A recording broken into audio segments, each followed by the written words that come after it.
കോഴിക്കോട് തൊണ്ടയാട് ബൈപ്പാസിന് സമീപം നിർമ്മാണത്തിലിരിക്കുന്ന കെട്ടിടത്തിന് മുകളിലേക്ക് മണ്ണിടിഞ്ഞു വീണ് തൊഴിലാളി മരിച്ചു. ബംഗാൾ സ്വദേശി ഇലഞ്ചറാണ് മരിച്ചത്. 2 തൊഴിലാളികൾക്ക് പരിക്കേറ്റു. തൊണ്ടയാട് ബൈപ്പാസിന് സമീപം നെല്ലിക്കോടാണ് നിർമ്മാണത്തിലിരിക്കുന്ന കെട്ടിടത്തിന് മുകളിലേക്ക് മണ്ണിടിഞ്ഞു വീണത്. സ്വകാര്യ കമ്പനിയുടെ ഫ്ളാറ്റ് നിർമ്മാണത്തിനായി പൈലിംഗ് ഉൾപ്പെടെയുള്ള പണികൾ നടന്നുകൊണ്ടിരിക്കുമ്പോഴായിരുന്നു അപകടം.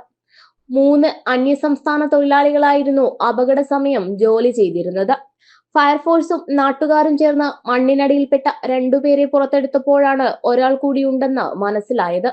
പിന്നീട് മണിക്കൂറുകൾ നീണ്ട പരിശ്രമത്തിനൊടുവിലാണ് മണ്ണ് നീക്കി ബംഗാൾ സ്വദേശിയെ പുറത്തെടുത്തത്. അപ്പോഴേക്കും മരിച്ചിരുന്നു. ഇടയ്ക്ക് വീണ്ടും മണ്ണിടിഞ്ഞത് രക്ഷാപ്രവർത്തനത്തെ ബാധിച്ചിരുന്നു. ആശുപത്രിയിൽ പ്രവേശിപ്പിച്ച മറ്റു 2 തൊഴിലാളികളും അപകടനില തരണം ചെയ്തിട്ടുണ്ട്. അശാസ്ത്രീയമായാണ് സ്ഥലത്ത് നിർമ്മാണം നടക്കുന്നതെന്ന് നാട്ടുകാർ ആരോപിച്ചു. ഷീറ്റാണ് ആദ്യം ഇങ്ങനെ താന്നത്. ഷീറ്റ് താന്ന് കല്ല് കുട്ടികളാരോ എറിയാന്ന് ഞാൻ വിചാരിച്ച കല്ല് വീണ. പിന്നെ അതെല്ലാം കൂടി പോസ്റ്റും ലൈനൊക്കെ പൊട്ടി, തീ വന്ന് എല്ലാം കൂടി ഇടിഞ്ഞ ഒറ്റ പ്രാവശ്യം ഇടിഞ്ഞപ്പോൾ ഞാൻ മോനെയും കൊണ്ട് ഓടി, അപ്പുറത്തെ തൊടിയിലേക്ക് ഓടി. പിന്നെ 2ാമതും 3 വട്ടം ഇടിഞ്ഞിരിക്കുന്നത്. പരാതിയൊക്കെ കൊടുത്തതാണ്. ഈ പ്രദേശം എല്ലാവരും മുഴുവൻ പരാതി കൊടുത്തത്. ഇഞ്ചക്ഷൻ ഓർഡറൊക്കെ വന്നിട്ട് ഒരു പണി തുടർന്നുകൊണ്ടിരിക്കുക.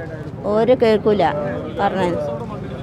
കഴിഞ്ഞ 2 ആഴ്ച മുന്നേ അപ്പുറത്ത് ഈ സൈഡിൽ മണ്ണിടിഞ്ഞിട്ട് അത് പറഞ്ഞപ്പോൾ അവിടെ പന്തലൊക്കെ ഇട്ട് ഷീറ്റൊക്കെ മണ്ണിൻ്റെ മുകളിൽ ഷീറ്റൊക്കെ കൊണ്ടുപോയി വിരിച്ച് 2 കല്ല് താഴോട്ട് ഷീറ്റിൻ്റെ മുകളിൽ വീണ ഒച്ചയൊക്കെ ഇട്ടതെന്ന്.